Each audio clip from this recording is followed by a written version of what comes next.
সাত সকালে প্রতিদিনের নিয়ম মাফিক পুকুর দেখতে পৌঁছান খুরশেদ আলী। পুকুরে ছাড়া মাছগুলো পরিচর্যা করেন, খাবার খাওয়ান প্রতিদিনই। রবিবার সকালেও যান তিনি, কিন্তু আজকের চোখের দেখাটাই একদমই ভিন্ন।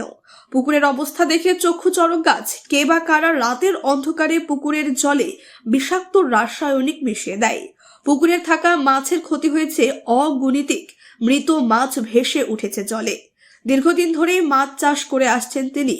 ক্ষতির পরিমাণ জানতে চাইলে তিনি জানান, আরো অনেক পুকুর রয়েছে, তার কিন্তু এই পুকুরেই এমনটা করেছে। তবে কে বা কারা এরকম করেছেন সেই বিষয়ে তিনি এখনো হতবাক। তবে উদ্দেশ্য প্রণোদিতভাবেই ক্ষতি করেছে বলে দাবি করছেন খুরশেদ আলী। প্রায় লক্ষাধিক টাকার ক্ষতি হয়েছে বলে তিনি জানান। মানিকচকের দাল্লুটোলা এলাকার মৎস্যচাষী খুরশেদ আলী এই মর্মে মানিকচক থানায় একটি লিখিত অভিযোগ করেন। প্রশাসনিক তদন্ত চেয়ে আবেদন রেখেছেন এবং উপযুক্ত শাস্তির দাবিও রেখেছেন তিনি। এরকম ব্যাপার, মাছ মানে পুকুরে বিষ দিয়ে দিয়েছে, মাছ মরে আছে, হজর দেখছি তো। কখন দেখলেন এটা? এই সকালে। কতটি মাছ মারা গেছে মোটামুটি? এখন মনে হয় যে কোনটার অবস্থা মাছ মরেছে। কত টাকার ক্ষয়ক্ষতি হয়েছে?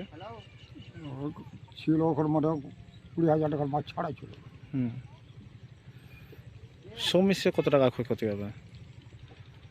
আর এখন মাছ হলো বাড়লে পয়সা বেশি হতে পারে। আর বছর মনে করি যে বেছিলাম 2 লাখ টাকা আমাকে বিক্রি করে যায়। এবার কি হবে? এবার কি মনে হচ্ছে মাছের এবার? এবার তো নষ্ট হয়ে গেলো তো, আর কী হবে বলো? কীভাবে কেউ বিষ দিয়েছে? হ্যাঁ, বিষ দিয়েছে। বিষ না তো মাছ মরে।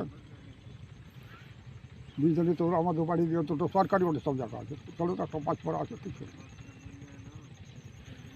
কী চাইছেন এখন বর্তমানে? এখানে সব রকম আছে। না, কী চাইছেন আপনি? কী দাবি করছেন? দাবি এখন করছি যে আমার মনে হয় যে এখন এই মাছটা ছেড়ে ছিল, মানে মাছটা তো বড়ো হলে তো টাকা 2 লাখ হতো। তো আমার মাছটা মনে হয় যখন মেরে দিল, ফুলপাটা ছবি ছিল হলো। ঠিক, আপনার নাম? আমার নাম খুরশেদ আলী। কোন জায়গায় পুকুরটা? এটা কোন জায়গায় রয়েছে? এইটা মজা। মানে কোন এলাকা এটা? এইটা বলে পুকুরিটোলা। ঠিক আছে।